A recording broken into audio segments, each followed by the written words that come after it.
been thinking about creativity a lot recently, and I'd like to use this second channel to experiment a little bit and try out kind of more reflective style of storytelling. And so I guess there's two things about me that most people don't really know. The first is I think a lot, which is both a gift and a curse. I think a lot about happiness. I think a lot about mindfulness, meditation, about lifestyle. I realize I start this video by saying that I think a lot about meditation, which is literally the opposite of the point of meditation. And it's not really something that I've figured out how to share just yet.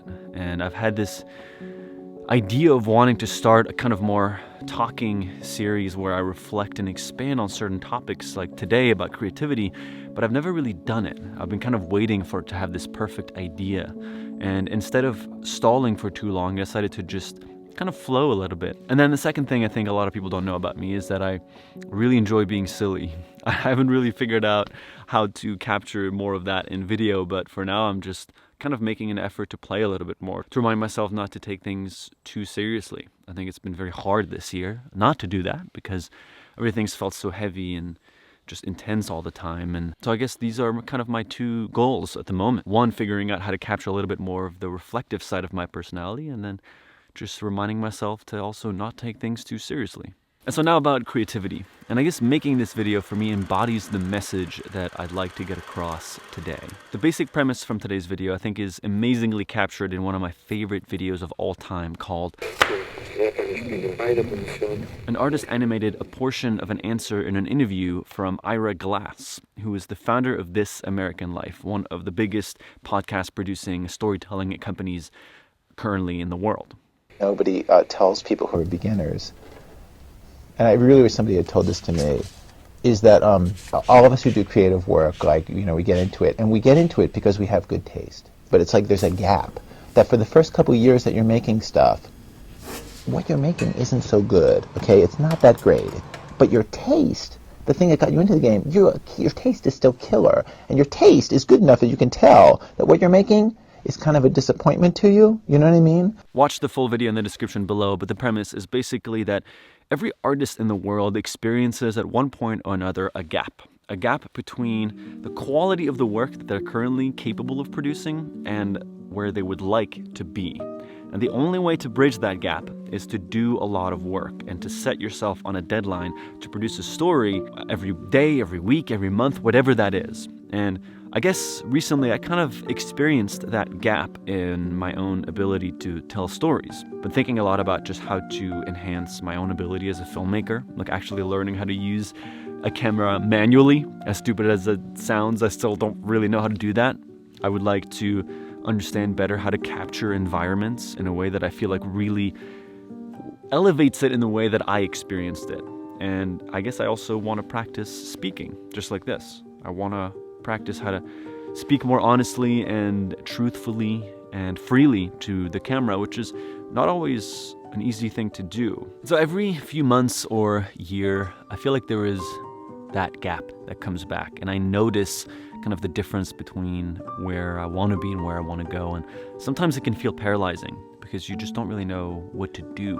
But right now, it's feeling more like an excited creative energy, I guess. I'm feeling curious about where I can go. I'm feeling intrigued by different types of storytelling, and I want to experiment. It's interesting because I had a friend, when we finished the first 30 videos on this channel, ask me, are you not afraid of running out of ideas? When we started, the premise was kind of to do things we've never done before. And he asked me, don't you think that there's a limited amount of things that you've never done before in the world?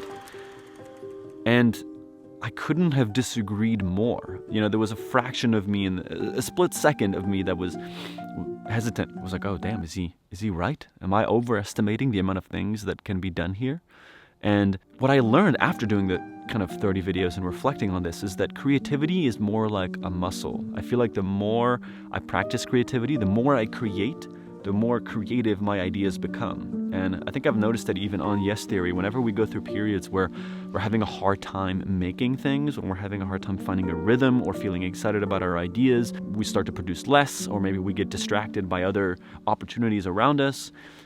But the times where we are making a lot, when we're very active in our process of brainstorming, filmmaking, adventuring, whatever it is, I feel like we produce our best videos. I remember our most prolific times as also the most exciting, and it's usually the ones that get received the best from the audience as well. You know, it's interesting because both Mozart and Shakespeare produced two of their greatest, most renowned pieces in the period of time where they also produced the largest volume of work. And so I guess there seems to be a pretty strong correlation between quality and quantity.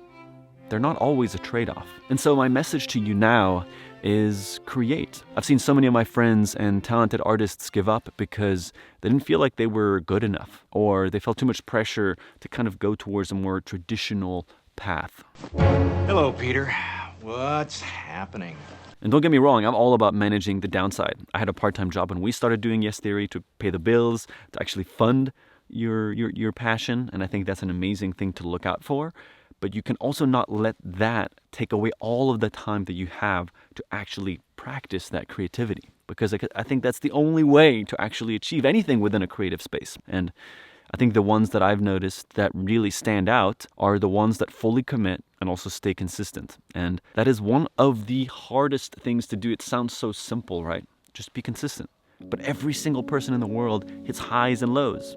And during the lows, it's about having enough courage to look past this kind of dip in creativity and dip in excitement and motivation and maybe even reception from the audience to look ahead.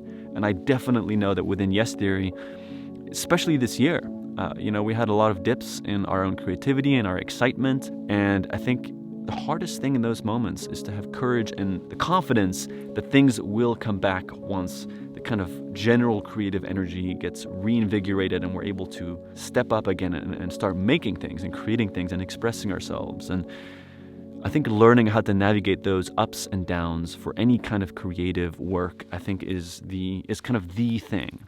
I'm going to be taking some time off in a couple of weeks to really unplug and reflect and, reinvigorate myself with creative energy for the future. But I'm hoping that before I do that, I'm able to post a couple of more kind of just reflective pieces like this where I just speak.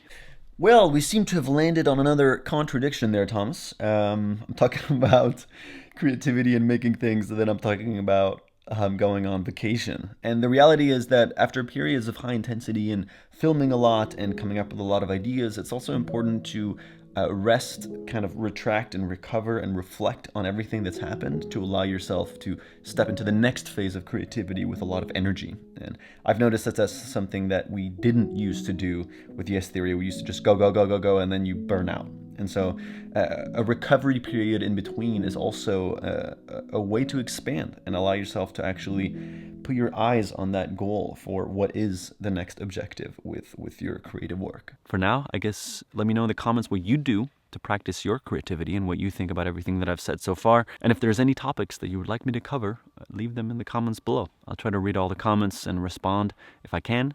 I have a bunch of ideas of things I would like to discuss, but I'm also want to make this a two-way street. We can chat, we can hang out. You can tell me what you want me to reflect on, but I guess this is step one of making something even if it doesn't feel fully perfect and thought through. I just woke up this morning and I had this feeling that I wanted to make a video, and I did. So I hope that, if anything, you can take my imperfect video here as inspiration to go create your own. Whatever it is that you are trying to create, write one story this week, or one video, or one song, whatever it is, and send it to me on Instagram. Comment down below if you did, just so that I know how many people did, because I'm not always on Instagram, but I'll try to look out for it. All right? Have a wonderful week, and I guess I'll see you when I see you.